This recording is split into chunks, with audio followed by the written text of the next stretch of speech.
Hey guys, welcome back to the show. Welcome back to the channel, Untimely Meditations.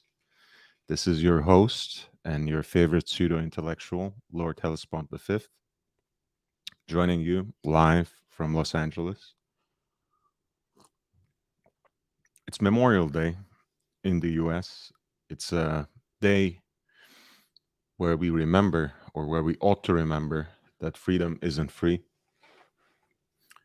It's a day where we remember those who are lost but not forgotten. And it's a day to recall the sacrifices people have made in serving this country. I thought it could be a good way and a horologically relevant way to talk about some mil-spec watches on Memorial Day. So I will dedicate this particular live stream to a conversation on mil-spec watches. Feel free to join the panel. I realize while I was trying to put together this list of watches that I'm gonna talk about today, it's a very dive watch centric list. Um, it's a little bit too, it's one dive watch after another, honestly. So I would love to have someone on the panel who can educate me on other mil-spec watches or other watches with a military heritage, with a service pedigree. And it doesn't even have to be historical, right? If you are someone, if you're a veteran yourself, and uh, you have a daily driver that you want to share with us, uh, that you would like to show uh, and talk about on the show, you are of course always more than welcome in this show. Again, this is your home, so feel free to jump on the panel. So I'll start with some of the usual suspects, some of my personal favorites, and branch out to some others that I know a thing or two about. And then hopefully, with the help of the lovely people in the chat, this committed audience, as well as others who might want to jump on the panel, we can have a more varied and multifaceted discussion. So this is a Rolex advertisement, actually, from 1967, and you will realize that very painfully if you actually zoom in a little bit to the part where it says the Rolex Submariner runs for 210 US dollars with authentic Rolex bracelet at fine jewelry shops, other waterproof self-winding Rolex chronometers from 175. Um, of course, in this ad, the reference is to three important submariners: USS Skate, USS Shark, and USS Nautilus. If you shipped out on the Skate, the Shark, or the Nautilus, you'd recognize this face. And the face that they're talking about, of course, is the face of 5513 meters first Submariner.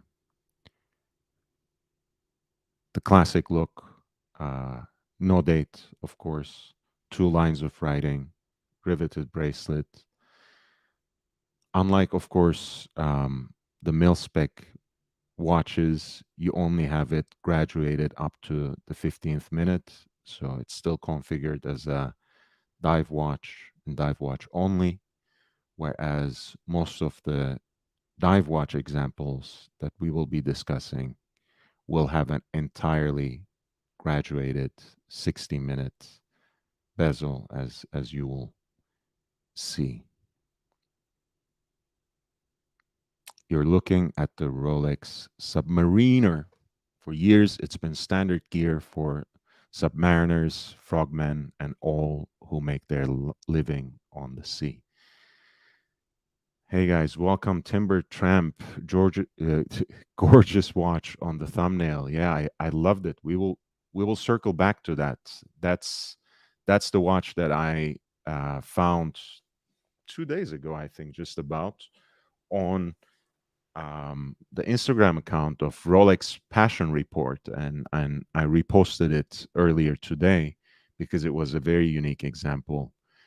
Submariner with a 369 or a so-called Explorer dial that also carries the circle T, which identifies it as a mil-spec. So we will circle back to that. Danny Boy mentions the Casio Mudmaster, very, very popular with servicemen today. Timber Tramp says Resco watches, if you want to pull them up, we will circle back to both of these modern military pedigree seals based co and serving in action currently. Aussie Expat says thumbs up. Thank you, Aussie, for reminding everyone to upvote. Jeff Lane, it's lovely to see you, man. Thank you for the thumbs up. Jay Gray Sweater, gotta love fiat currency. The printer goes brr and the value goes down, down, down. That's my kind of dive watch. No date complication. Shh, don't tell Aussie Expat.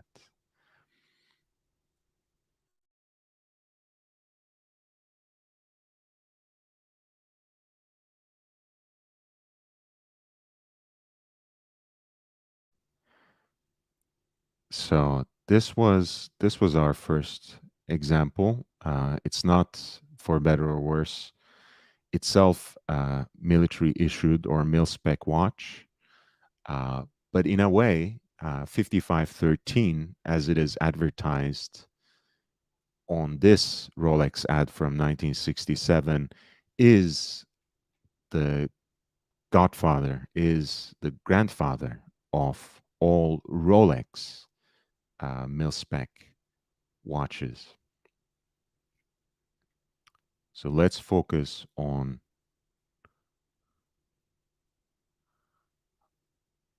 that particular reference and how it came to be very much at the heart of Rolex mil-spec watches.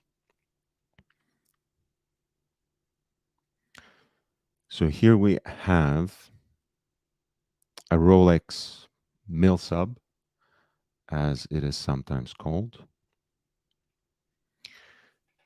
And you might know that already beginning with the first reference in the first half of the 1950s, submariners were supplied to especially the British military.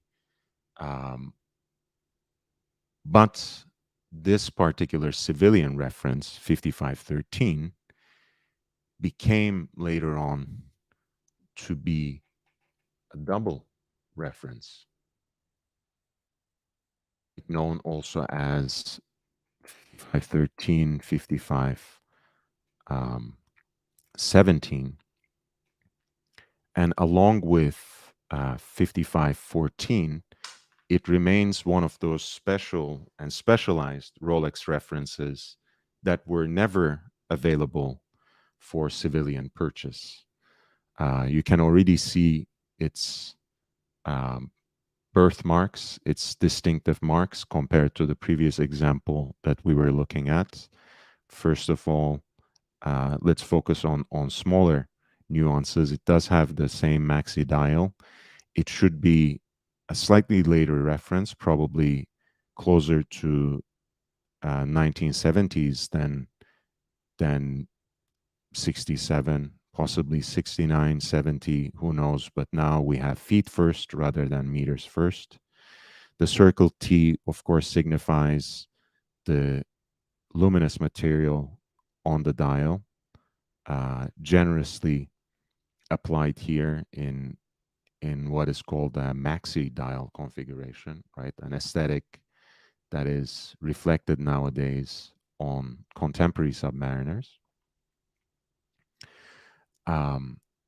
And it has these broad sword hands, purportedly for increased visibility, right? Distinctive, uh, especially our hand and the second's hand.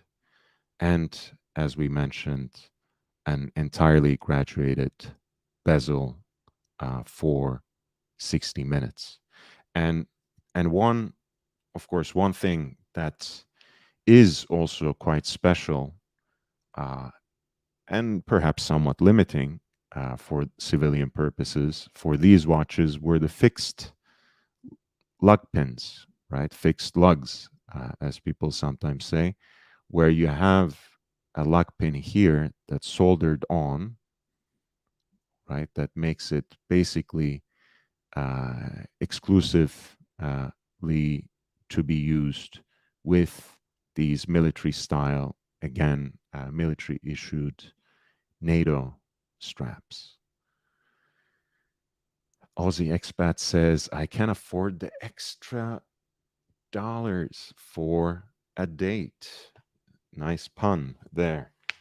Uh, Danny Boy says, that's just something else. MLMJ, hey, um, you were great with the 30-man during Raw Night.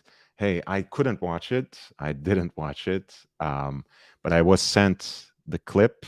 I think that was a respectable performance. Also a great, I think, great rendering of my personal likeness by Green Room. Tip of the hat, the chapeau, as the Italians say, to Green Room. He's truly a legend. Danny Boy says the bezel insert is in amazing condition. Absolutely. Jay Gray says, even after the big loss, Aussie, no austerity. Good on you. And I was teasing. I love a crystal with a cyclops. Timber Tramp says, man, I wish Tudor will reissue a Tudor sub without the awful rivet bracelet that would be available. No BB scratch the itch. Yeah, that remains to be a very divisive and controversial option. I am actually, and this is a good moment probably to show it off. Um, I am wearing my 5513 um, with its genuine riveted bracelet right here, um, which I really cherish. Love it.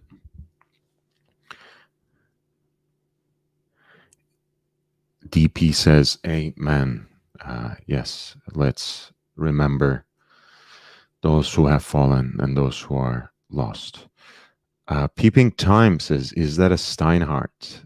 Hey, man, Steinhardt does make good replicas and homages to these kinds of watches. No, I don't have anything bad to say about Steinhardt. I would not necessarily recommend them. I like watches that try to be themselves, that try to bring something new to the table, but I'm not necessarily against homage or replica watches as long as we know what they are replicating, what they're supposed to be representing, as long as we don't take them for something that they're not. I think that's completely fine. Timber Tramp says that bracelet looks good. Nice piece. Hey, I had to resign myself when I sent it to Michael Young um, in Hong Kong to restore it because it was getting a little too jingly jankly, even for my liking, if you can imagine that. Um, and their condition was that they had to do a light polish, and I let them do that. And it makes an interesting contrast now to the case, which is itself quite beaten up, um, even though also rather full and preserving some of the original chamfers and the finish. Um, Guys, none of the watches that I show on the screen, unless I'm wearing them, is mine. So the watch in the thumbnail is something that I posted on Instagram, which is reposted from Rolex Passion Report. And all these watches are images that I found online, so I don't want to give any wrong impression. But yeah, I would love to own um, a watch like this. I have actually this 5517 is a watch that I have seen in the wild um, once. It's probably one of my biggest sightings in in the wild. I was sitting in this New Haven uh, hipster coffee shop. A man walks in, sees my sub, the one I'm wearing now. I was wearing it on a NATO. Um, and he says, "Nice watch," and he said, "May I sit with you?" And I'm like, "Oh, all right, why not?" And turns out he's a Chilean lawyer who actually practices law there. And the watch he was wearing, which he was kind enough to show me, was a 5517. And I was like, "Man, rock on! It's New Haven, and you're wearing basically a $250,000 watch as your daily driver. More power to you." But yes, this is not that watch either, but it was an exact example of this model, 5513, 5517, which is the MilSpec model of that 4-digit reference. They're assumed to be made for about, maybe 1,000 or 1,200 examples. So not many of them out there. And even before um, this entire craze that we experienced in the market, these watches were fetching quite a big premium because of how limited they are, of course. Let's switch gears to the next watch on the docket. Change things up a little bit. And what we have is actually uh, Blancpain 50 fathoms.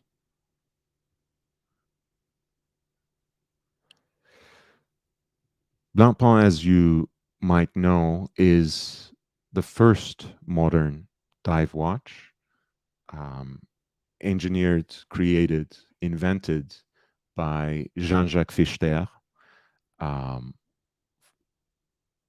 at the urging of the French Secret Service agent in 1952, a name by the name Bob Maloubier, um, who worked during the World War II with the Special Operations Executive. So, to long story short, they basically looked all over for the kind of watch that will be fit for use by the frogmen, by the divers, and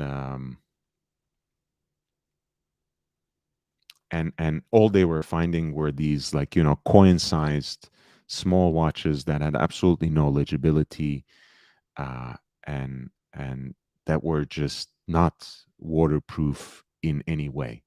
So they basically somehow got in touch with the Blancpain executive and all around Renaissance man, Jean-Jacques Fichter, who was a diver himself and who was interested in making an appropriate watch for that activity, and that's what gave birth to this watch that initiated basically an entirely new genre of watches, and that was poetically named 50 Fathoms.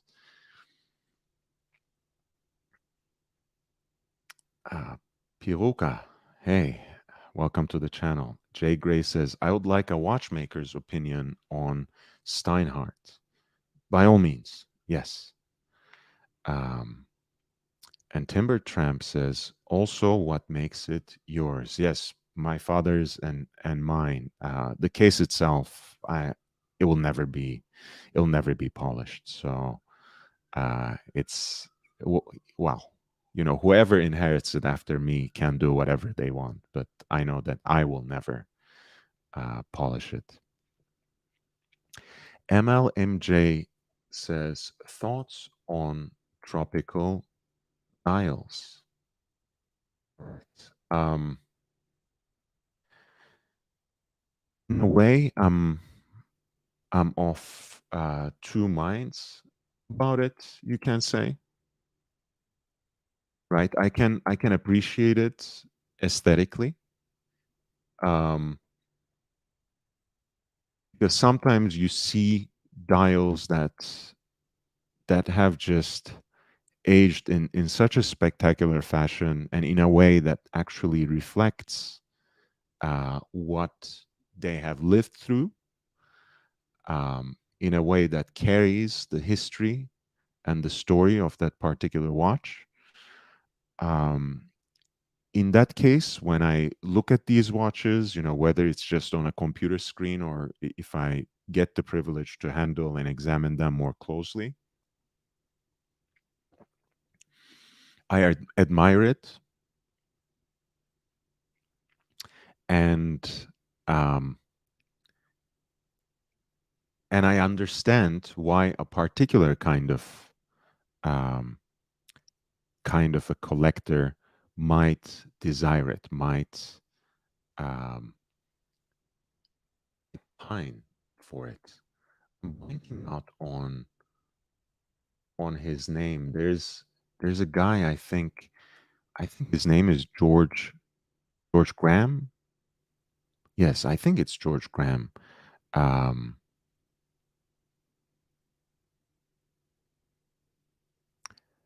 he was interviewed time and again by Odinky and many different outlets. Let me see. I don't know why I said George Graham. I think it's Graham Fowler, but let me dig it up because I think some of his collection is represented here in A Man and His Watch, which I of course always hold very close here, so I can go into story time whenever I need to.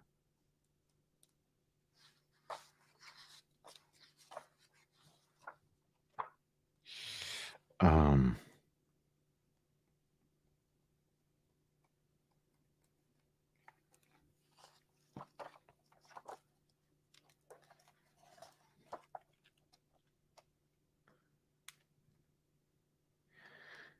bear with me, guys.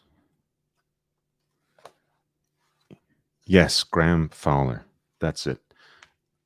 Like, for example,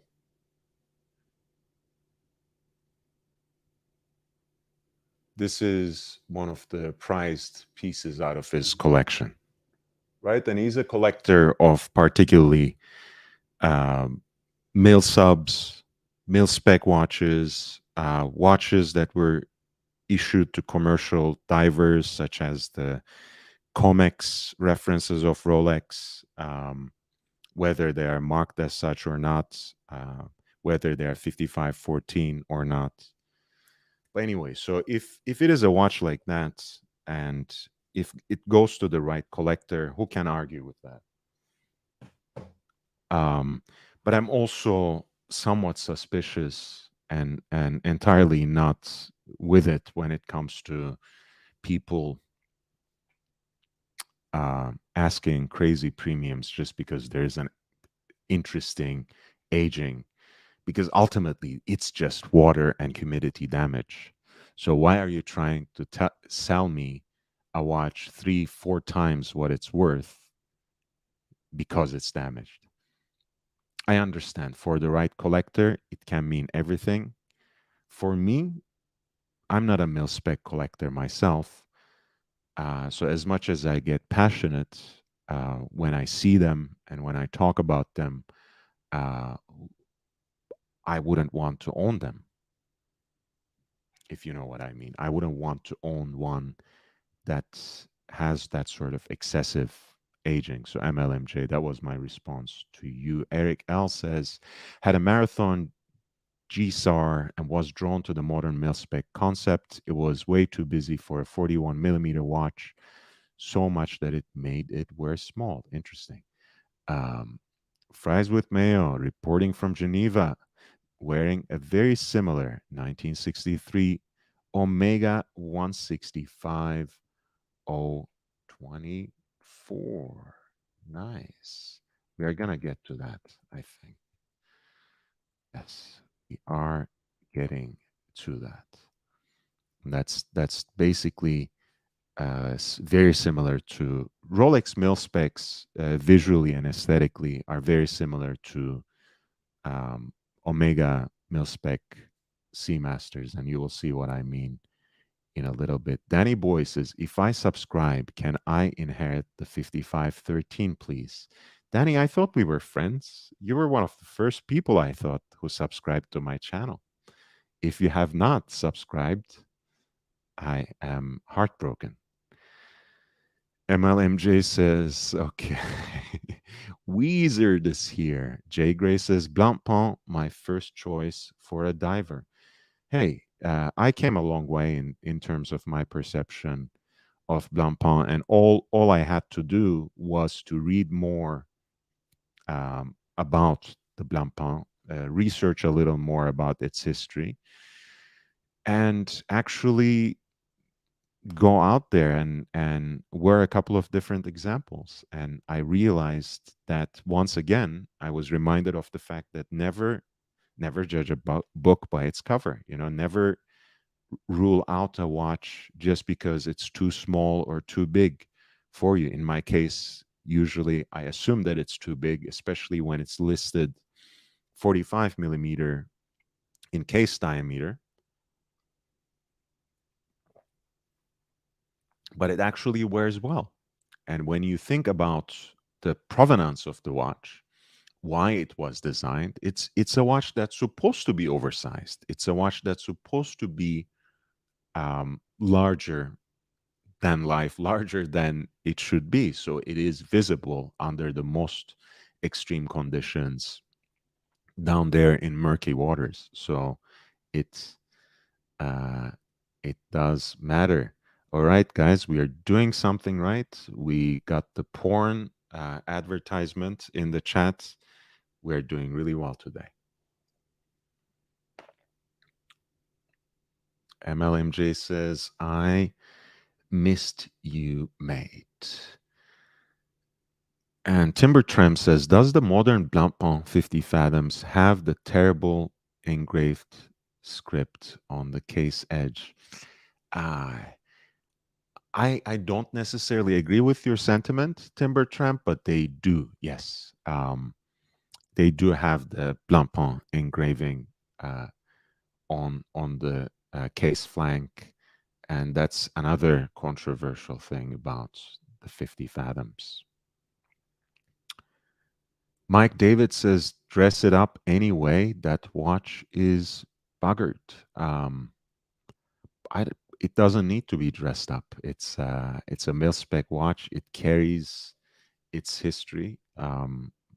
I think it's already very nicely dressed.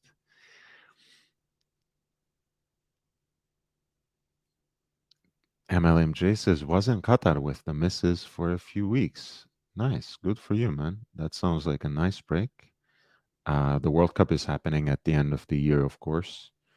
Again, no comment on the politics of the situation, but it is exciting. Roar of the Tiger says, then there was the infamous Tornek-Rayville. I think it's Torek,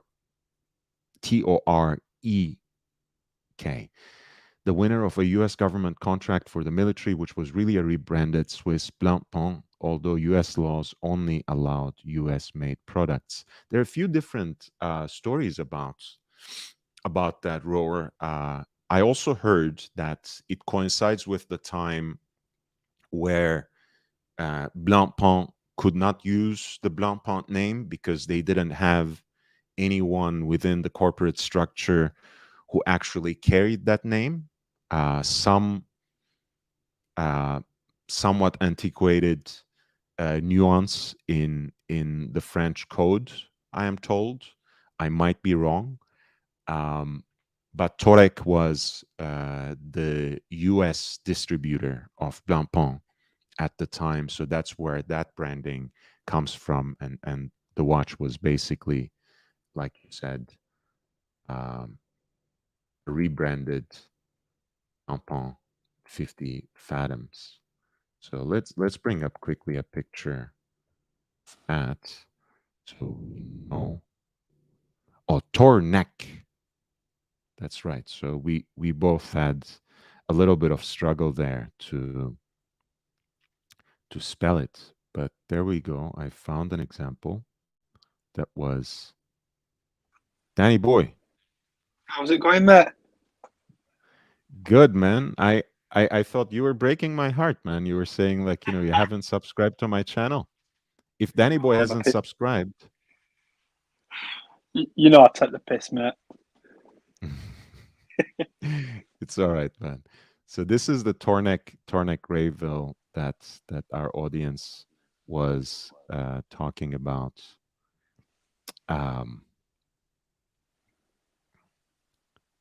So it is by all means a rebranded Blancpain 50 Fathoms, and you'll know that there is that semi-orange disc at 6 o'clock.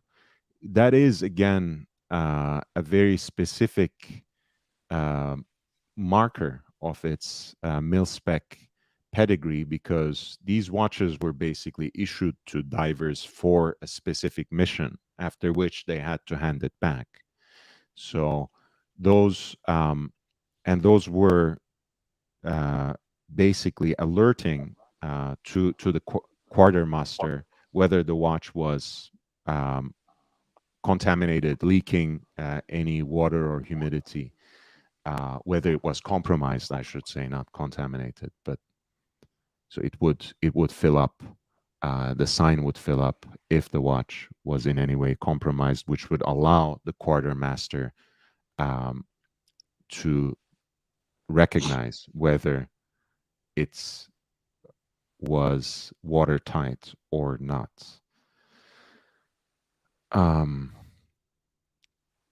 Watch Life says, can you address Oshin, please? Absolutely not. We are talking about actual military watches here. We are not going to address shills who are spinning stories on manufactured tales and stolen valor. So we'll dedicate some streams in the future about him, that's for sure, but it's not the place now. Mike David says the damaged Rolex, not the Blancpain. All right. Roar of the Tiger says, LOL SP. Moisture indicator. Yes. Thank you for saving me and coming up with the exact word. That's circle at 6 o'clock that you see in Blancpain 50 Fathoms, the mil-spec versions, and some reissues in modern time as well, is a moisture indicator which allowed for real mil-spec watches for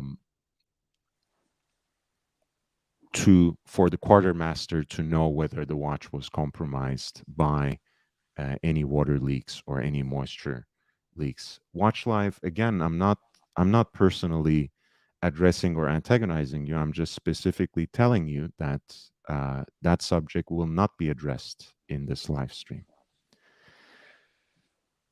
Shorts bracelet on that 5513. What's up? Shows the bracelet on that 5513 of yours. The one that I'm wearing. Yeah. Sure. Put it on big screen for us so I can see it properly. Of course. Later on, maybe after we are through with it, I can pull it off too. You know what? You don't see him with bracelet anymore, do you? It's getting I didn't, harder and harder to find them, didn't but realise of you had course bracelet. I was lucky enough to be Yeah, handed one down. So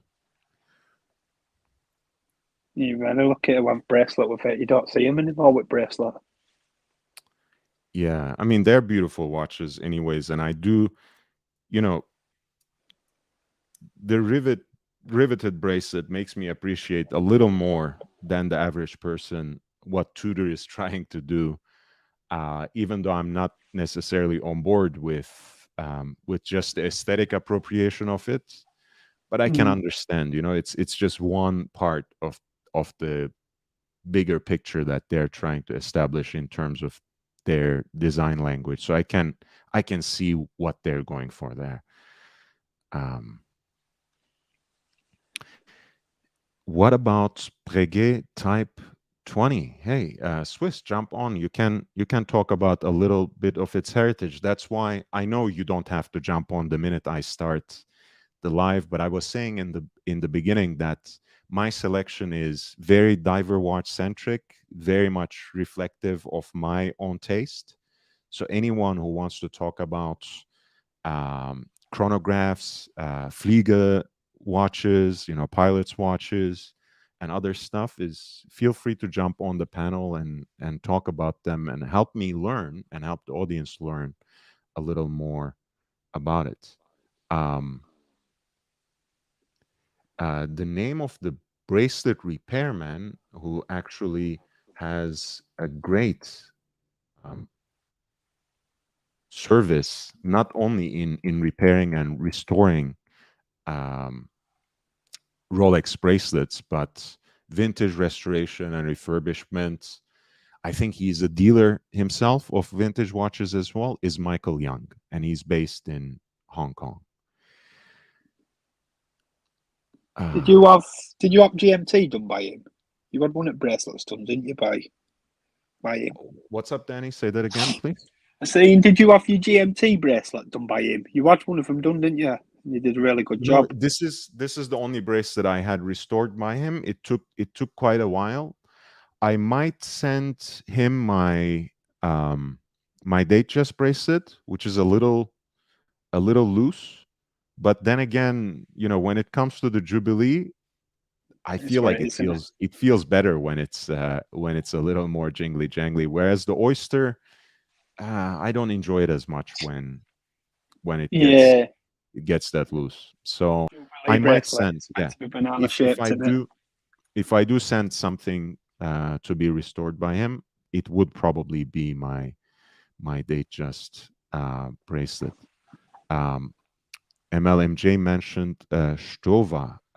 Once again, we can get to them in a bit. I have a couple more. Um, so since we were talking about Tudor, maybe we can go and check out this particular watch. Um, as you guys might know, the Tudor Submariners are usually distinguished by that snowflake hand, and at least purportedly, that itself has a military origin because when uh, the French Marine Nationale commissioned these watches, it's said, it's rumored, pardon me, that they requested a particular kind of hand design that would have increased visibility underwater. So ultimately, both that snowflake hand and the slightly exaggerated and widened loom plots are understood to reflect the requests of the French Navy. The one you have on your screen right now is 716/0, the snowflake. Again, um, something that provides the design language um, of Tudor today. The snowflake hands can be said as one of those distinctive elements of Tudors today. And ultimately, this a similar version of this came out, of course, even before the current resurrection of Tudor as the 9401. And again, this was something that has a 1950s origin, more or less. What do you think to snowflake hands? Say it again. It says, what do you think to the snowflake hands? Do you like them? I do. I think, like, my problem with modern Rolex and modern Tudor is how the watches have bloated up, basically. In every aspect, bigger, fatter cases, fatter lugs, Fatter dials as thicker, well, Max dial. thicker movements, and even the snowflake hands. For example, I think in this vintage example, um, it actually looks nice. In a lot of modern Tudors, especially if you have too many, like the Blancpain Pro, for example, when you have too many snowflake hands going on, like snowflake GMT hand, snowflake seconds hand, snowflake hour hand, it becomes a little overwhelming to me because they're also, again, outsized a little bit for my taste. That's my little take See, there. that's the thing. That's the thing I don't like about Tudors. The snowflake hand. I was going to get Mm. mine replaced. I was going to get mine replaced for a Mercedes hand. Mm. Yeah, I look. I mean, again, I think that's a nice option. I wish they offered it somehow, but obviously they don't want to compete too closely with their sister brands True. flagship product, right? I Roar could of have the gone down. Tiger. I could have gone down Sardan route though. Yeah, yeah. The Roar of the Tiger says the Bull of MilShips, which was a competitor for the same U.S. government contract as Tornek-Rayville, also used a moisture indicator on its dial. That's right. Let's go back to those in a minute. So this was the Tudor Snowflake, Tudor um, 716/0. And again, the Black Bay 58, especially in its blue version, might be understood as a descendant of this particular watch, as well as, of course, the Pelagos FXD, perhaps, which is now issued for the Marine Nationale specifically. And we had a question about the Pelagos in the audience. Let's check that out very quickly as I pull up the FXD. Has the original Pelagos been discontinued? Not at all. It still exists. Fully titanium, on titanium bracelet. I think even the LHD should be available, or was that discontinued? I think even the LHD is still part of the line. So the Pelagos line is just growing, is getting stronger. Piruka says, I can show you an interesting watch afterwards. Take your time, man. We are here. We're here for a little more than an hour. Timber Tramp says Tudor LHD also has mission spec heritage. Absolutely. Jay Gray says, grazie mille. I have a Rolex bracelet pre 1968 that is showing its age. Yes. Just be careful. It takes a lot of time. So once you trust your bracelet to them, you have to give them at least a couple of months, if not longer, and I'm sure the backlog they have due to pandemic conditions, which is a very convenient excuse at any rate, um, did not really help with the situation. The original ETA driven Pelagos is no more, same as the ETA Black Bays. Yeah, I think only the ETA movements have been um, taken out. Most of the watches have simply been updated and revised accordingly.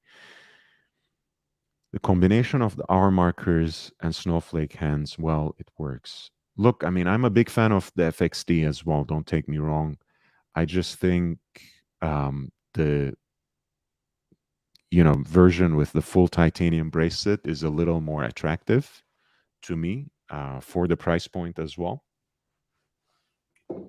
Um, but otherwise, yeah, it's a great watch. But again, I'm not really a mil-spec collector or mil-spec enthusiast myself, so I can't justify what is essentially a more limited version of the full blown model. The fixed lugs for me um, are not attractive to me. They're limiting the watch, right? And a modern watch that is for civilian uh, purposes, that is for civilian production. Um, so you don't really inherit the heritage of an actual mil-spec watch, no matter where it's issued, right? Unless you are actually issued this watch, why pay technically more, and especially on the secondary market, for less of a watch than the Tudor Pelagos is? Personal preference, again, no judgment implied. Roar of the Tiger says Bulova at the time was US made. Indeed. Let's pull that up while we are actually at it.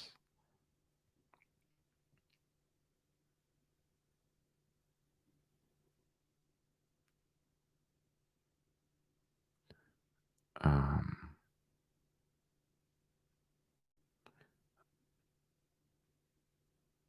I don't know if this is an actual vintage example or a modern remake, honestly. So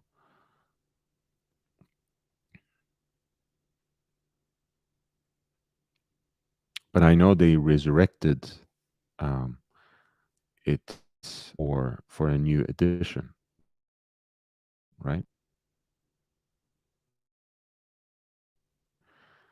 Yeah, so let's pull up their own page for that.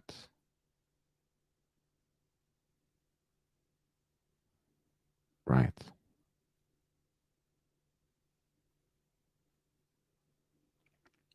They have basically reintroduced it to the line a couple of years ago already. Great. I think this is very cool. Very, very cool. Here's the original with a similar moisture indicator there. And again, the aesthetic is quite similar, but also, different from the Blancpain 50 Fathoms and the Tornek-Rayville watches that we were showing earlier. Oh, I thought I pinned the link. Let me send it again.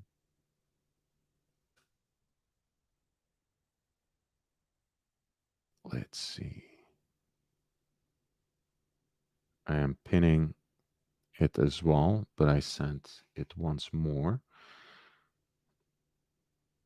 My connection keeps dropping out. Danny Boy says, no worries, man. Timber Tramp says, I actually have a much tougher time reading proper time at night after several hours of no light in regards to snowflake hands. That's an interesting point. Eric says, I also love the snowflake hands, but like Lord says, if there's too many, it doesn't command attention, which goes against the purpose. That's a good take. What competition would it be to have a Tudor that represented some of these original features or Mercedes hands? You cannot get a Submariner at retail. They don't seem too concerned to let you. That's a great point as well.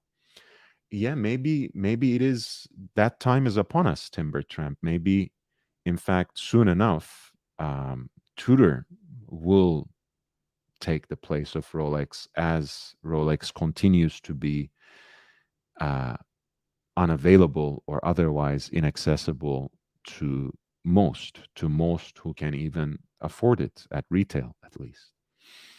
Paul Wee reminds everyone to upvote and subscribe, guys. Thank you. Uh, yeah, Roar says, I'm afraid you will only find the resurrected clone. No worries. Uh, Eric L says, I love that Boulevard re-edition, except the lug width, lollipopping. The older gen is General Omar Bradley of World War II fame. Hey, Swiss, how are you? Hello, Lord. How are you? Welcome to the show. Hey, thank you, man. So, you wanted to talk about the Type 20. So, not really. The thing is, I really know very little when it comes to vintage watches.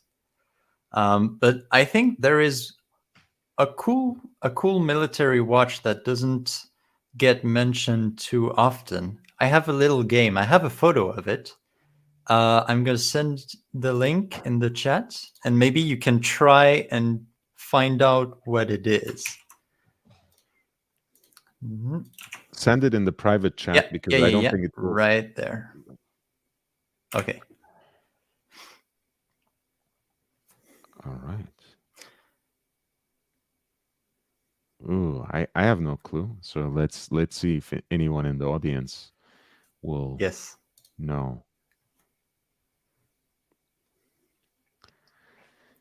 I want to say this is a Fliege, but Mhm. I'm Yeah, not sure. it has that big onion crown.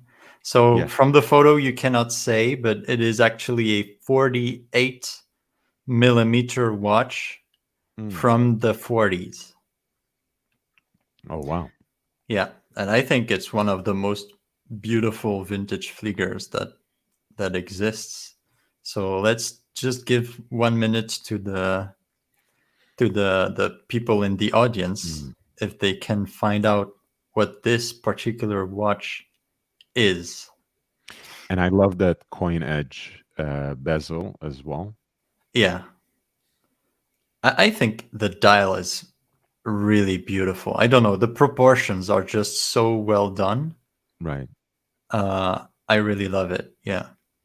And the hands look like Breguet hands, even though they're not exactly that. Yes. Yes. It's very interesting aesthetic. Absolutely. Someone is saying a converted pocket watch. Actually, I don't think it is. I think that watch was custom made for whatever military was using it. I'm not spoiling anything. So yeah. So shall I reveal what it is? And I can Please, send you Swift. the link to whatever. Up. I'm gonna send you the link. That watch was sold in the Philips auctions in 2018. I have it. I have sent you the link. So this is actually a Japanese watch. It is a Japanese watch from World War II. It is called the Seiko. And the model name, I have it right there. It is called the Tensoku Dokei, which means the watch from the sky, or they say here the celestial watch. So military watch from the 40s, a Flieger from Japan. You might know where this goes. So this is actually the watch that they gave to the kamikaze that would Jesus. run their planes into, the Navy ships. Manufactured And by Seiko, the present watch is yeah. an incredibly rare historical relic of the 1940s. I guess that explains why there are not many Yes, remaining absolutely. examples. God, man. Swiss, you really came with with the watch to end all discussion. Interesting. Conceived as a pilot's watch, Tensoku Doke or Celestial Watch is also known as the Kamikaze, as it was originally worn by kamikaze pilots in World War II. Not only were very few made, but most examples have all but disappeared. I wonder why. Hmm. Those salvaged from the embers have been ravaged by the explosions. To discover an example still intact, let alone in the excellent condition presented here, is nothing short of extraordinary. Research from the Seiko Museum shows this model was produced in 2 generations. Early examples feature the hand-wound 19 ligne movement with 15 jewels and display the detailed finishing on bridge and plate. The present watch is a later example with 9 jewels. The Japanese Navy also used these timepieces as a navigation instrument, which could also be worn on the soldier's thigh. Interesting. Fascinating. By the way, I only learned this very recently, but actually when they say like right there they said 19 ligne.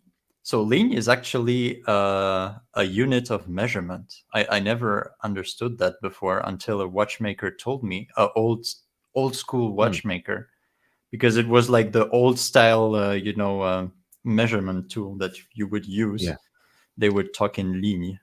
And I don't remember. I think one ligne is 2.25 millimeters, or it's some kind of small measurements like that. Oh, And Marco is in the chat. Interesting.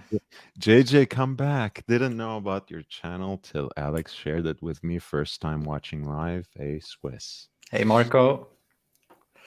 So yeah, so that watch sold in 2018 in the At Philips Philips auction. Auctions, Yeah, Geneva, I'm assuming. I Or think it was Geneva, and it sold for 23,000 Swiss francs, which is a good amount. But 3 years later, I have a second link that I sent. There was another one in even better condition that came up, and this one sold for more than $40,000, which is I think it's really cool. That yeah, look at that. Oof. Yeah, it looks That's a cool watch. even better preserved. Yeah. Oops, sorry, I should really be clicking on the actual watch. Yeah. The case back especially looked exceptionally crisp. Oh yeah. I don't know what it means. If anyone knows, please tell us. Yeah, it has the same catalog essay, Yes. period. I mean, it Yeah. doesn't add any examples. Oh no, they didn't do. they just took what was from the other article. Yeah, but impressive. And we don't really talk about those. It's interesting. We always talk about European military watches, but Right. Japanese, they also had, I mean, look, that's one of the problems, and I guess we need people to interface for us, because I don't speak Japanese, but there's a watch collectors community and an enthusiast community in Japan that has, in certain respects, more knowledge and more experience than a lot of the Americans, for sure. Europe, Europe is a little different, but I think, like, Japanese knew how to collect Rolex watches before most Americans, I have to say. So we have much to learn about wristwatches and about collecting watches from the Japanese, but we don't usually get a lot of Japanese people in the audience for one reason or another. So language is a barrier, of course, for us. And Timber for many. Tramp says in quotations, "Death to enemies and defense." Is that what it actually means? Could be believable. Yeah. Death to enemies and defense. Let's see. I mean, I guess considering the purpose of the watch, that does make sense, but fascinating. JK. Okay. Yeah, or maybe it was the family name of the soldier who was actually wearing it. It could be that Could that be. that could be it, or it could be like a lot of the MilSpec watches. It could be simply something that was engraved. Yeah, I by can the I can producers. see in the middle 136. Is it 136? I think. So maybe that's the number 1360. I don't know. Mm. Interesting.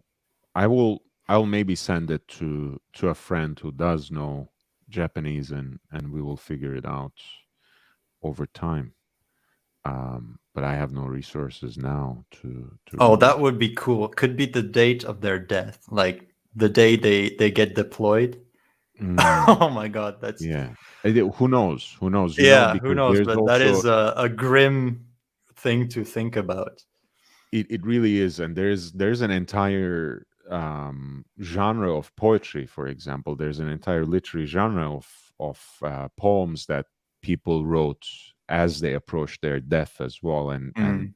that maybe it's like a little verse. Who knows? I have no clue. So we'll have to take a look at some point. Watch Life says, is that why there are so many vintage Rolex on Chrono 24 from Japan? Yeah, Japan to this day has a thriving vintage Rolex and vintage watch market. They're usually very honest in how they list the watches, which is great if you can't actually see them and explore them in person. But then again, since they're so honest, expect also to pay a hefty and appropriate customs fee as they arrive Yeah. too. So Eric B says death poems are a samurai tradition. Um, Absolutely. But for example, Mishima himself wrote a poem um, when he tried to stage his coup so many years ago. So um, it's something that's taken on by others later, and who knows? Maybe these pilots did something similar as well. Again, I did not mean to. I was just speculating. I don't know enough about Japanese culture, and much less about Japanese language to figure that out. Well, and about Type 20, did you have something to say or add, Swiss? Not really. It's just, and I think because we had this discussion with Marco a lot, and he agrees. So Breguet used to do those beautiful Type 20s, military style with just two sub dials, Mhm. most beautiful things, and they don't do them anymore. And they go for they are hard to find, and they go for a hefty price on secondhand. And Mm. they always do that troll move. So Breguet as a company for only watch, and it's the second time now that I Yeah. see them releasing one of those beautiful old style Type 20s. Maybe I can bring up a photo. Yes. Yeah. Okay. Yeah. Type 20. That's a vintage keyboard that you have, I think, Swiss. As much as I Yeah, can. it's from 2010. Okay, I have a beautiful image right there. Da-da-da-dum. Oh, Marco, they don't even have Type 20 anymore. I mean, you have to dig dig deep in the website, it's not even listed. Yeah, And in the they just boutiques, don't do it. And as Marco always says, they have that beautiful watch and they don't do anything with it. I think they should totally bring them up once again. I did send a link all right. to yeah. Honestly, I think they are just. It must be a swatch thing, you know. I think it's probably probably too cheap of a watch for the image, for the brand image they want to project. So they now have just Type 21s and Type 22s in look precious at that metals. watch. Oh my god. Yeah, this is beautiful. The chocolate brown dial, the two register chronograph configuration. It's beautiful. Yeah, and they did that for Only Watch in 2019. And they did another Type 20 for 2021, right? If I'm Yeah. not mistaken. Oh, I found the photo of the historical watch. Let's please do share up. Tac. There I have it. From 1954 to the French Army. Tac. Where's StreamYard? There we go. Private chat. Up. There we go. You can bring that up. It's. I'm struggling really. I don't know what's happening with my computer. Now we are back.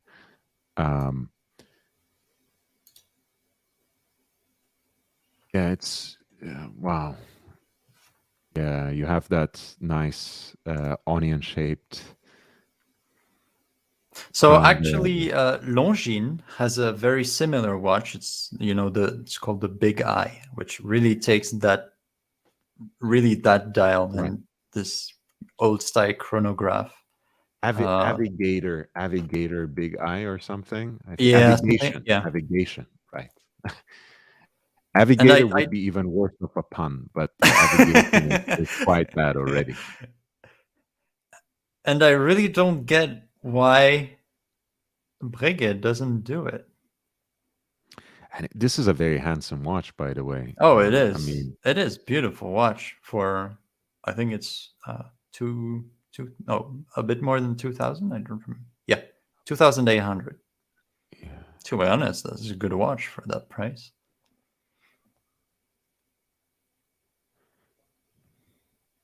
And is it like a bead blasted finish on the case, or is it just the angle of the? I think that's the rendering. I think. To be honest, I'm not so sure about that. Let me find out.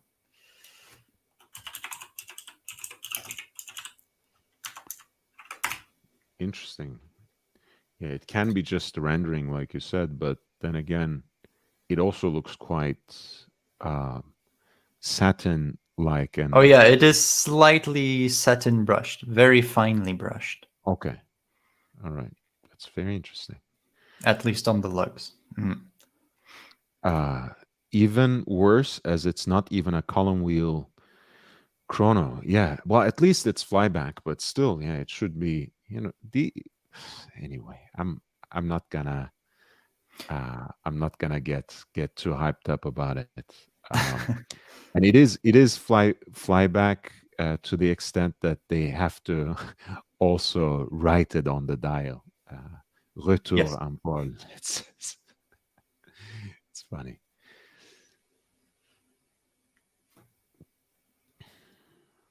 Yes, the whole case is satin finished, very finely.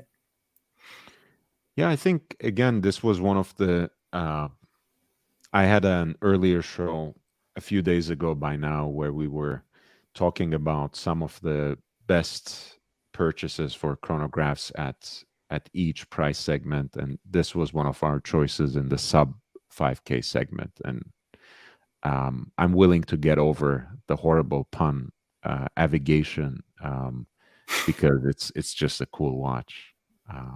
Looks great. It is, yeah. Truncated 4 is a mess. Yeah, no, I understand what you mean.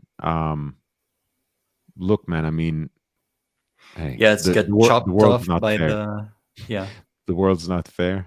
We have, um, we all have our own qualms with certain models. For me, it's always a way to know whether I really love that watch or not. If I start nitpicking about one detail here, one detail there, I know I can't live with that watch. I know I will have to get rid of it soon enough. In this case, I like that big eye design. To the truncated 4 doesn't, or 2 or 10, it doesn't really bother me. But I know exactly what you mean. Watch live. Yeah, that's Yeah. a fantastic watch. I'd rather have that than a date at 4. That's for sure, in my opinion. Sure, and that's another nitpick, right? Because there are Oh yeah.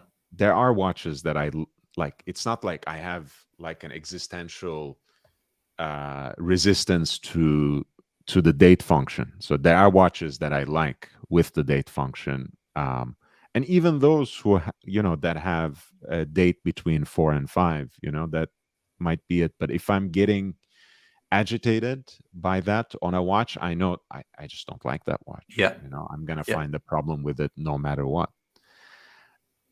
So next up on the docket, we actually have our Omega Seamaster 300 MilSpec.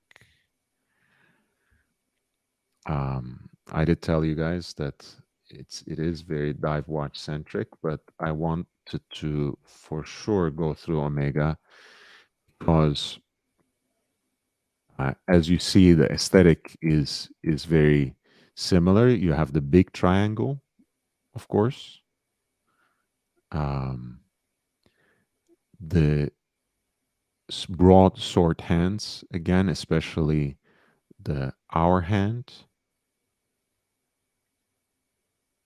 and an entirely graduated bezel, all 60 minutes of it, fixed lugs again, mounted here on the NATO strap, that itself at least has the aesthetic of those MilSpec / PX straps.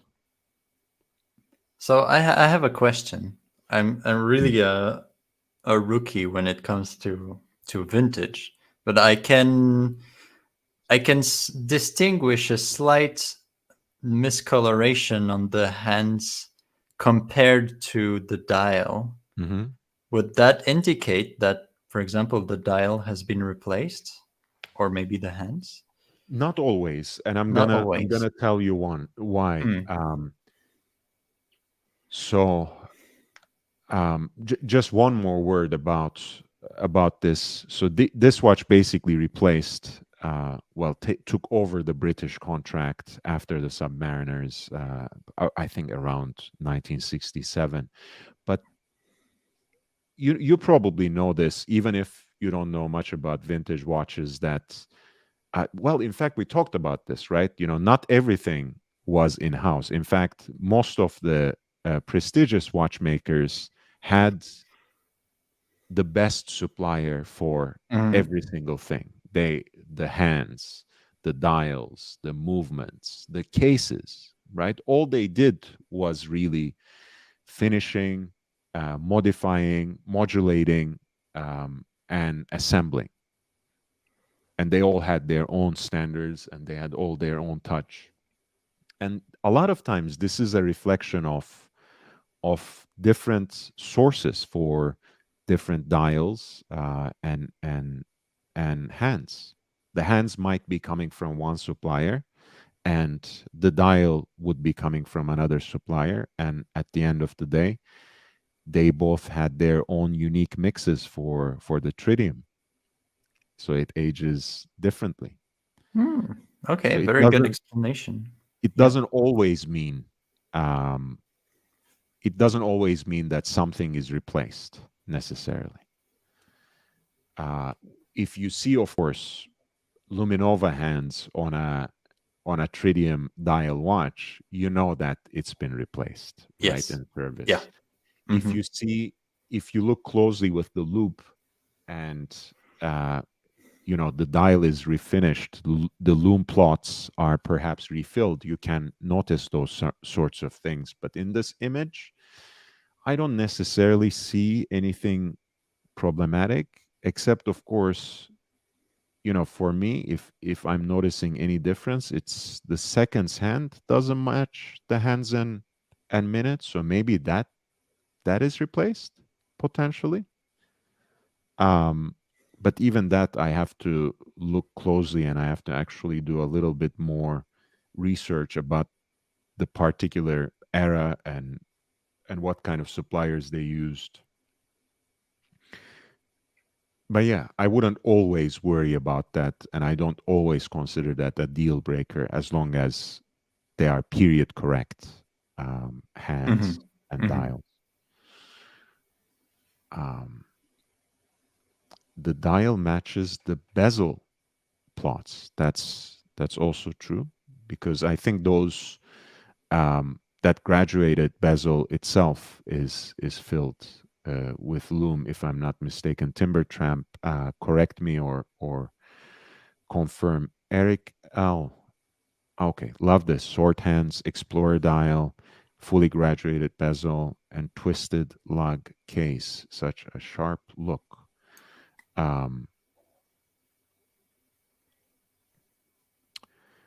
Marco, yes, we will return to this, but thanks for saying it's an interesting choice. I want to take that as a compliment. But yeah, I'm a vintage watch guy, so that was the first watch that I bought with my own money, and I do love it still very much. Love that Omega big triangle at 12 bothers a lot of people, but I don't mind it on this piece. I see it as one of the most distinctive elements of this piece. So I do love the big triangle, actually. Might only have printed plots without loom. That is possible. Again, something that we would have to inspect with a loop. That would defeat the purpose, however. I think so. Probably as a mil-spec, it did have, like, the whole reason for the big triangle was to visibility. get that sense of orientation and visibility. We are getting a lot of porn spam in the chat. We are doing great today, guys. Thank you for your support. Yes, absolutely. If you have been watching the show and enjoying it, please upvote. If you haven't subscribed yet, subscribe. There's always a lot of interesting content like this. This is mostly a watch channel, but we do a lot of sports talk as well, especially football / soccer and boxing. So everyone is welcome here. Please do subscribe. Timber Tramp says, I agree. Potentially, the loom that was used on the dial and bezel was a different mix than the hands. That's also my opinion, yes. Uneven patina typically is an indicator of replacement parts, but can vary as patina is not always even and never a perfect process. Yeah, absolutely. Especially, back in the 50s, 60s. Yeah. Right. So this was our Omega. Speaking of let's see what else I have here. Okay, we will have another 369 configuration, but one more watch before that. That is Panerai.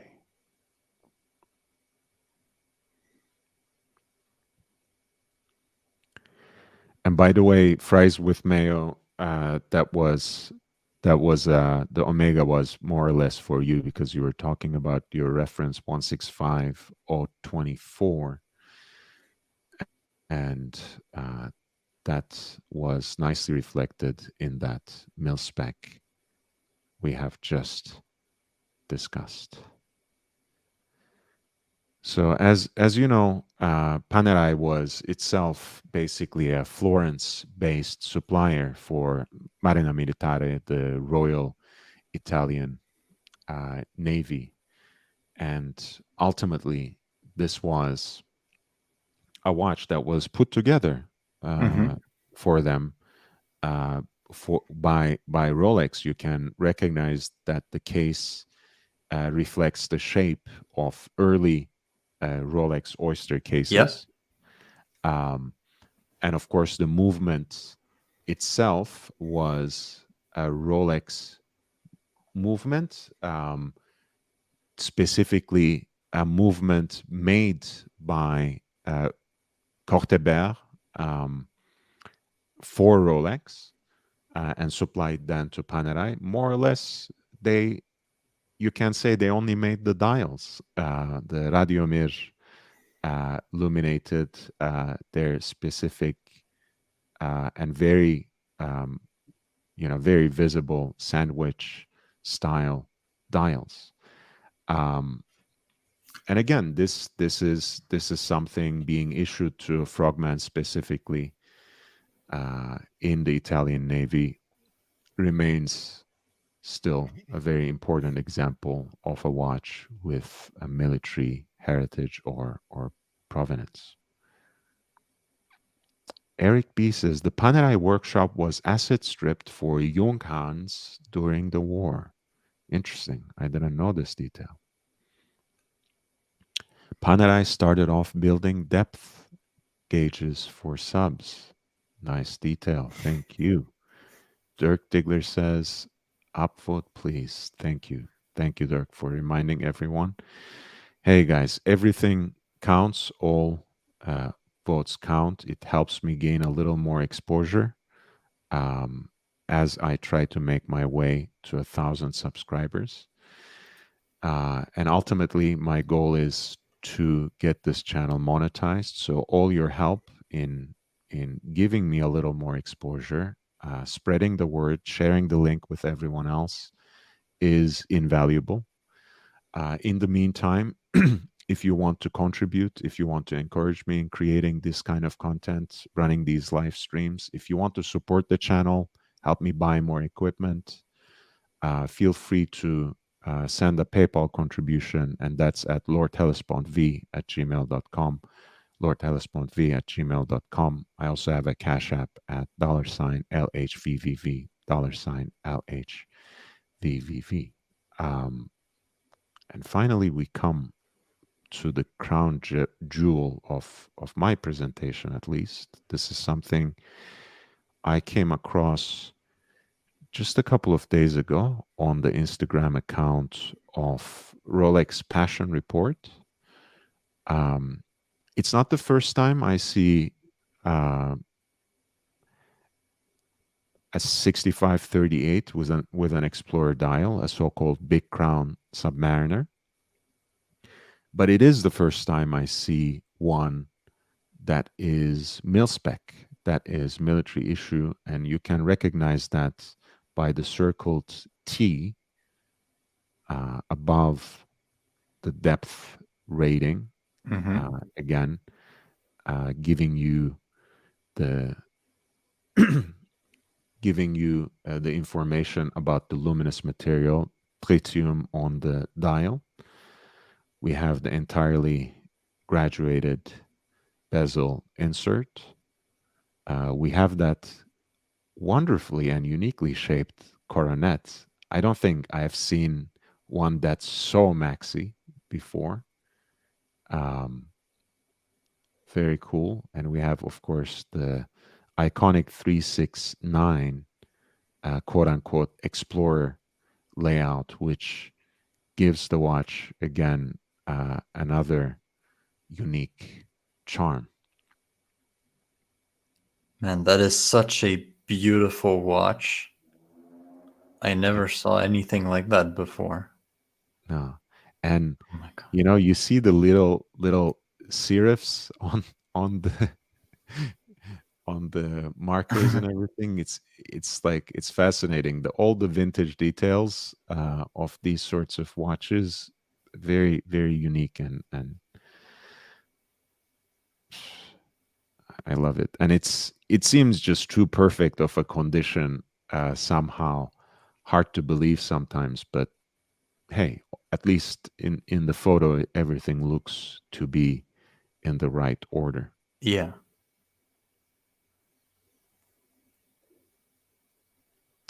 And again, as you see, the aging is more or less uniform, but if you ask me, it might just be the angle. Is it the same from the hands and the dial?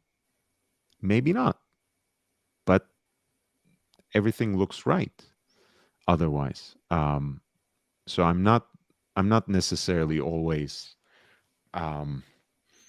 turned off by something like that. I think some of it is just our modern OCD. You know, we want everything to match a certain way.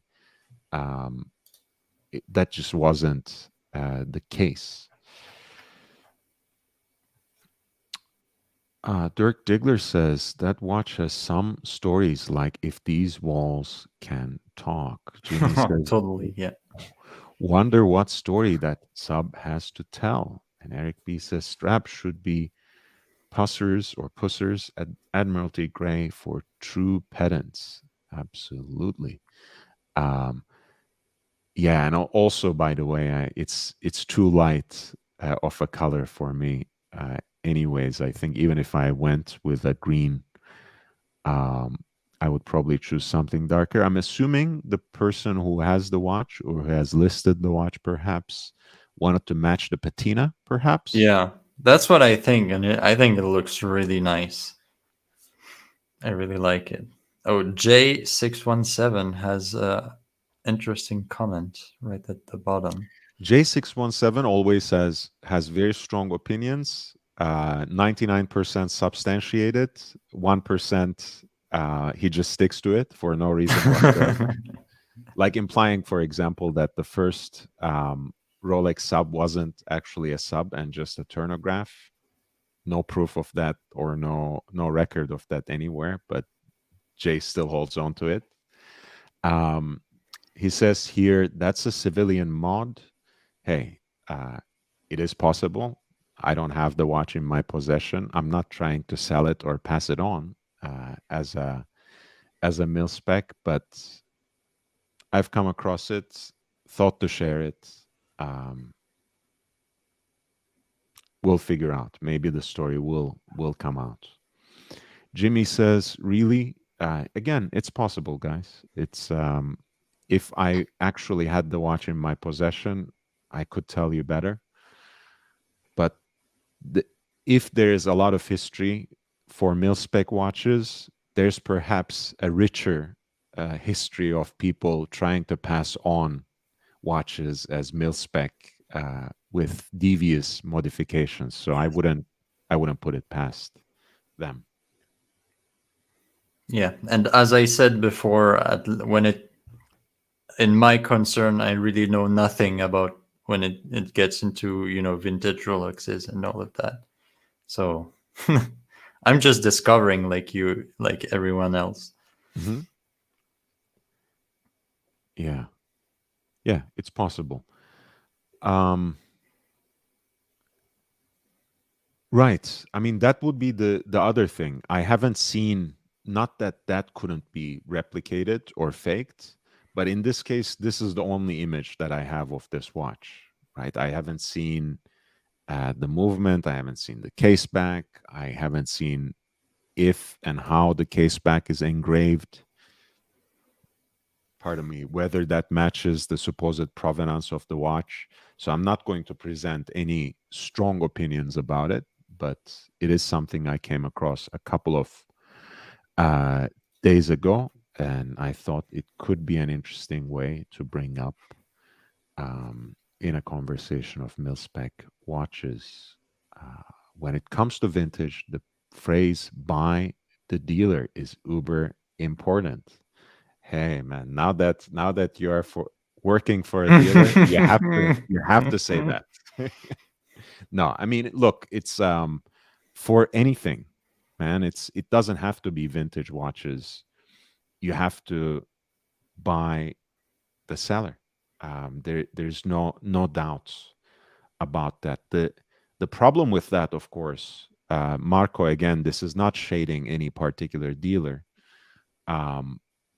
But even otherwise trustworthy dealers in the vintage markets in the past have quote unquote made certain mistakes, ended up selling watches with manufactured or embellished provenance in the past, which made some people lose trust in vintage watches entirely. And Yeah, even the big auction houses. I remember that Antiquorum, which is a very big auction house for vintage pieces. it's basically the It, first. it yeah, Like, when it comes to yeah, wristwatches, Antiquorum exactly. is basically the And godfather. yeah, and I remember they had some scandals when it came to some of their offerings. Yeah. And the funny thing is, of course, well, I mean, you can have someone like Swiss, for example, who is entirely enthusiastic about watches in general, but possibly he hasn't even dipped his toes in the vintage market because to him it looks probably like an unnavigable mess. Yeah, Uh, pretty much. and a lot of people who have lots of disposable cash to spend in the market for watches have for the last generation tended to buy from respectable independent brands new watches from independent brands, and that has basically propelled the rise of F.P. Jean, of Philippe Dufour, of even A. Lange und Söhne, which is of course not an independent brand at this point by any measure of imagination, or even in its resurrection, it was not really an independent, right? It was part of LMH, a kind of Günther Blümlein, Walter Lange pet project, so to speak. But in terms of their limited production, right? They're like basically, as people like to say, they are the most bespoke of serially produced watches, or most independent like of serially produced watches. Anyway, so people have basically navigated towards these sorts of brands, and now toward Laurent Ferrier, now toward Chapek, then vintage Rolex, because they don't know who to trust anymore. They can't even trust the big established auction houses that have uh, globalized and propagated this industry at a global level since mid 70s. Um, so it's an interesting market, and you have to take certain risks, and you have to take those risks in a very calculated and educated manner. Um, and not everyone is cut out for that. Marco says, true, but almost impossible to be always perfect. Yes, and I would not write off, Yeah, again, I'm a true. vintage collector, so I don't write off the vintage market altogether just because there have been instances in the past where they are wrong, at fault, or simply mistaken. Don't forget, there are no records when it comes to vintage Rolex for the most part. So most of what we know is speculation, conjecture, turned to truth. GB Vol says, you got this. Thank you for being here, GB Vol. JB says, great discussion going. Certainly highlights what to look for when evaluating a vintage piece. Nice point, GB. JJ, come back. JJ is here. Look at that. I just want to talk about watches. I did have REG before, but never JJ and Marco in the chat. In America. Um, Jimmy says, JJ, you got fiked yesterday. Should have won. What happened? Oh man, this is like YouTube All Stars, man. Oh Watch wow. Nicholas is here. Swiss is on the panel. This is I'm humbled. I'm humbled very much. Yeah, I think he was referring to the wrestling game of yesterday on I think it was on Archie's stream.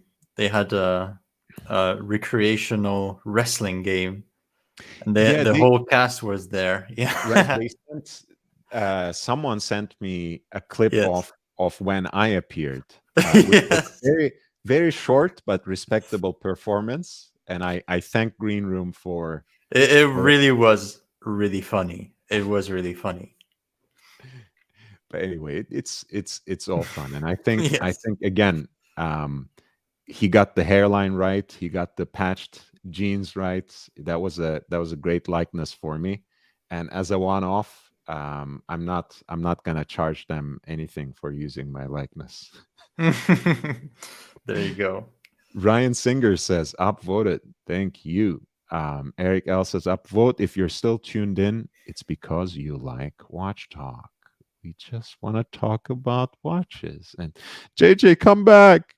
Um, Jimmy says all in good fun, man. Oh, J617. Look at the crown and dial very off, not from a 5513 or 5517.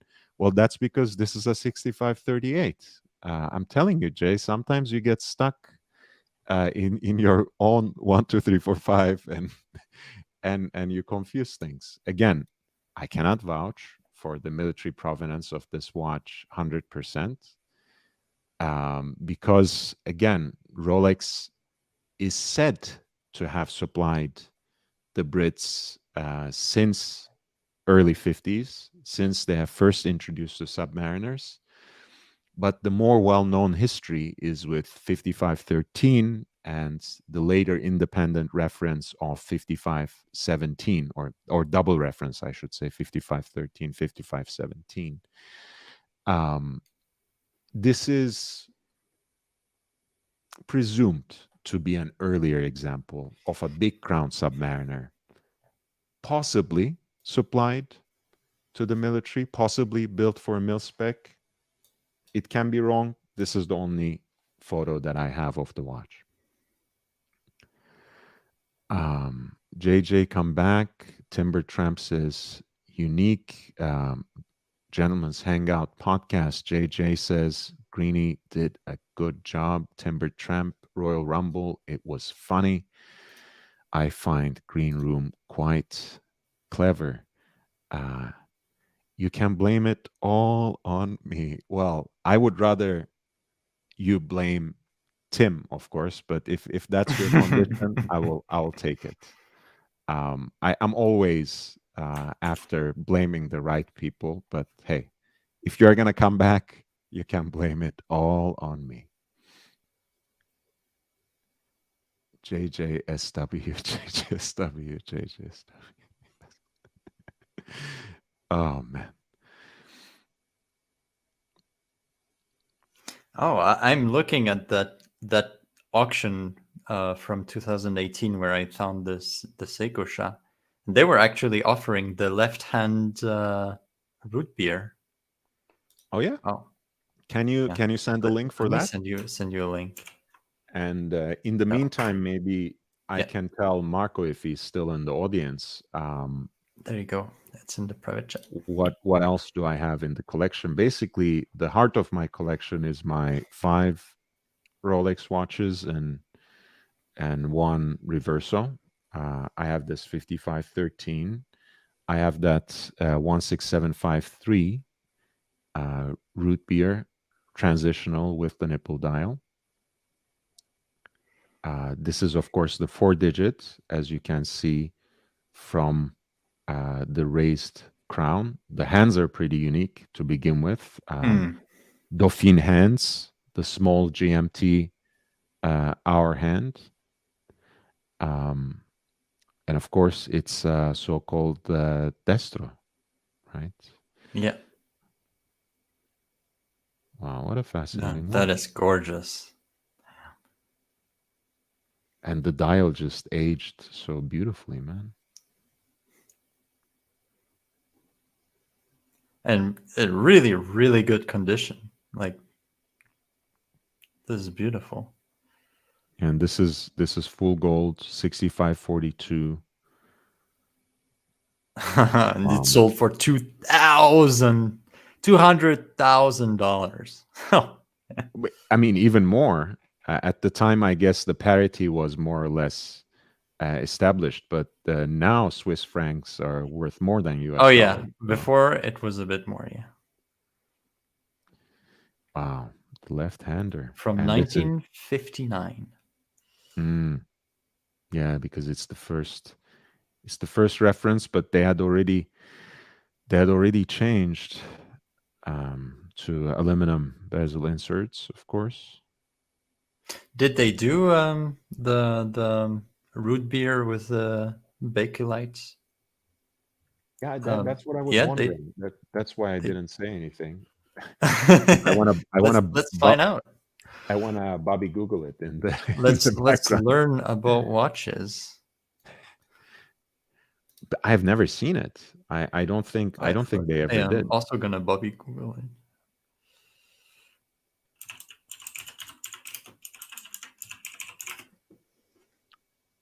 Oh yes, they did apparently. Apparently they did. Must Oh, be no. for a very, very small period. Man, and the watch that I found now for a representative photo is fucking incredible. Almost as gorgeous as the one you just showed. I can only find Seiko mods. So many Seiko mods. Oh my god, this is really good. You see it? Yeah, I can see it on your Oh my god, that's really good.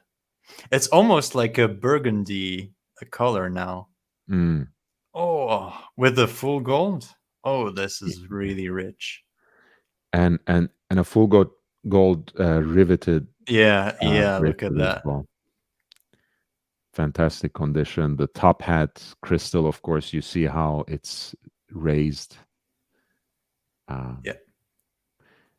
Slightly different execution of the hands. It's more like alpha, maybe, than altogether Dauphine, like the other one. But I think just as beautiful and distinctive. Man, what a watch. Yeah. Yeah. Eric L, I agree. That's a winner. Yeah. A beautiful, beautiful watch. Baron von Müller, welcome to the channel. Good morning from a very wet, very sultry Launceston, Australia. I think the Baron lives in Tasmania. That's what I remember. So Launceston is probably a town in Tasmania. Correct me if I'm wrong, Baron. Or maybe we should say Launceston. I don't know. Okay. I don't know, but yeah. It's probably like a lot of Americans saying Brisbane rather than Brisbane. But hey, I don't know how to pronounce that. Jimmy, pull it up, Lord. Pull up. Am I the one who dislikes all the left-hand GMTs because they look weird? We are not. We're not shaming left-handers here, Marco. You know, our friend Swiss here is a left-hander himself. So. Yeah, that is true. And he's not weird. I mean, the crown on the left, to me, it's okay. But on the modern, green and black they just came out with, they also changed the date. And this really looks backwards. It really does. It almost gives me like motion sickness when I look at it. I look at it like, I completely agree, because the thing, here's the thing, to me, the moving the crown there basically represents something functional, right? In a way that either one makes it makes it on the makes something that you can wear on the right hand, and like you reminded us last time, something that you can wind with your left hand. It can be worn on the left hand to allow you maybe a little more wrist movement if you need, without the crown digging into your bones. So it can you can justify it from a functional standpoint in more than one way.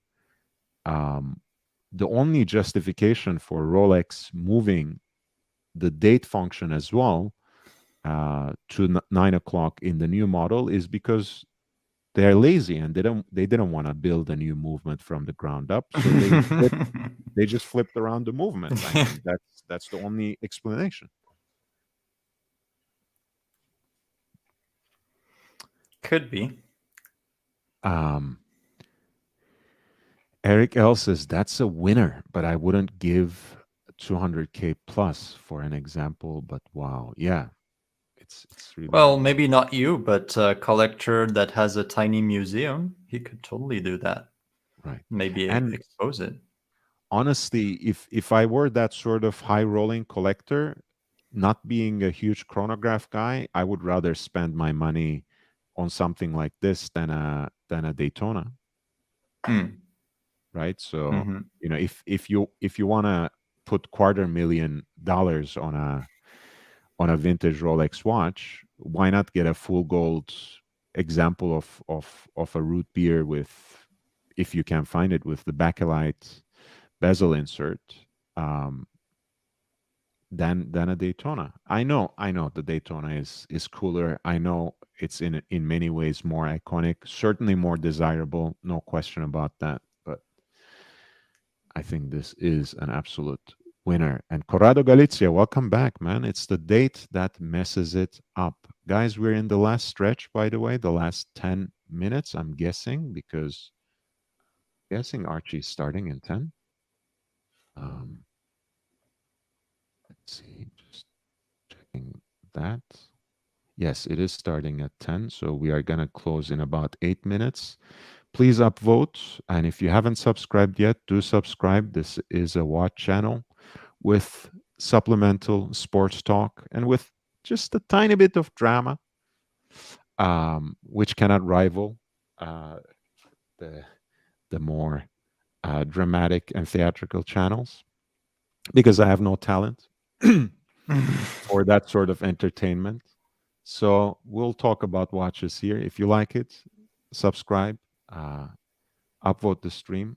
It really does help. Gentleman's Hangout says, I'm left-handed and I dislike it. One thing that was very surprising to me is I was sent this internal Rolex newsletter release that had, like, the sales points and everything for every model. There was just no mention of anything left hand or left-hander when it came to marketing the watch. It was just like, unique colors on the bezel insert and, revolutionary model, and just no mention of Right. left-handers being a targeted market or group. Timber Tramp says, I prefer LHD for wearing as standard right hand. It's more comfortable, period. Exactly. Timber Tramp says, exactly, it was a lazy move. Baron says, correct, Tasmania, it's pronounced Launceston. Gentleman's Hangout says the Sprite. I want to call it the Sprite as well, but some people have gone already with the Riddler. I like the Riddler because it makes no sense. It's like a riddle. Yeah. Me and Lord agree. Marco says, I think GMT is the best watch Rolex makes, most functional since it's the easiest to use. On that note, by the way, the late show, which will start right after Archie's ends, that's about our favorite complications. So everyone is more than welcome to come in, jump in to discuss their favorite functions. Yes, so I have the 5513, I have 16753, I have 16014, silver linen dial, date just, classic proportions, 36, Honest Jubilee bracelet, and with the white gold fluted bezel. Love that watch. I have 16570 Explorer 2 Polar. I have 16710 Coke from right around 1997. So still the tritium dial, sapphire crystal, not the solid end link bracelet, still the Hulse case, which I really appreciate because I like putting shit on leather bands. That's my Rolex collection, and I also have a Reverso Grand 8, which is the same as Archie Luxury. Swiss is one of the few that I know who has seen the new Sprite in the flesh. Indeed, he has, if I'm not mistaken, right? Yeah, I saw them both at the Watches and Wonders, and also my AD had gotten a couple of them, and they were nice enough to show them. Cool. And Thomas Burnett, Mr. Burdett, since you are one of my favorite people in this space, I'll pull up the Doxa Army. This is the Watches of Switzerland edition that they have recently come up. So it's something they still present on their lineup. 50 years after the Doxa Army was born, the iconic Swiss watch brand honors its history with the Swiss Army's elite divers by reissuing for the first time a limited edition of the famous model that has become an instantly recognizable and cult timepiece. And let's look at the vintage example.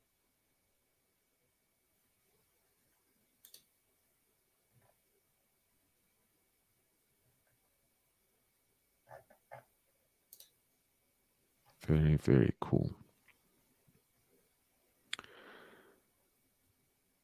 That is a fun watch. Pretty fun. Timber Tramp, a GMT with bi-directional bezel checks a lot of boxes for me. JJ, I know, but it's nice to have villains. Marco is it. Hey, I think,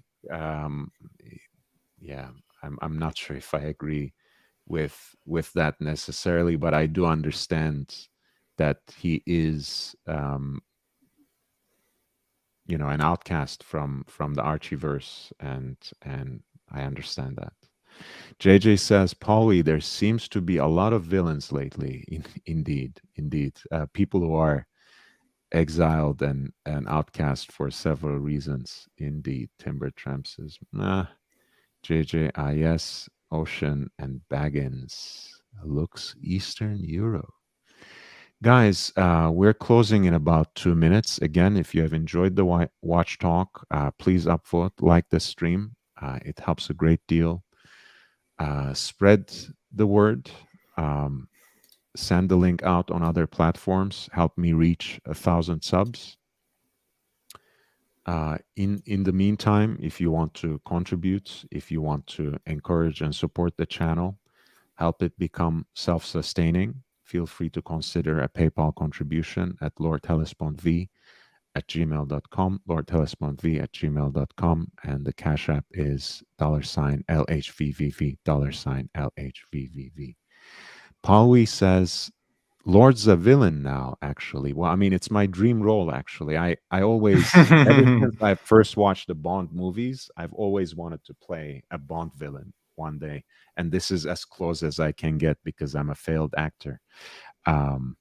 Just like Roman Sharf, as it happens. True evil. Marco was made a villain, but he chose to be nice. This has the ring of a good story already. I Right. choose to be a villain. Almost need a cheat sheet to keep up with all the nicknames of various YouTube personalities. Hey guys, thank you so much. Eric L says, Lord won't dox you, send a few bucks. Thank you. Good show. JJ, thanks.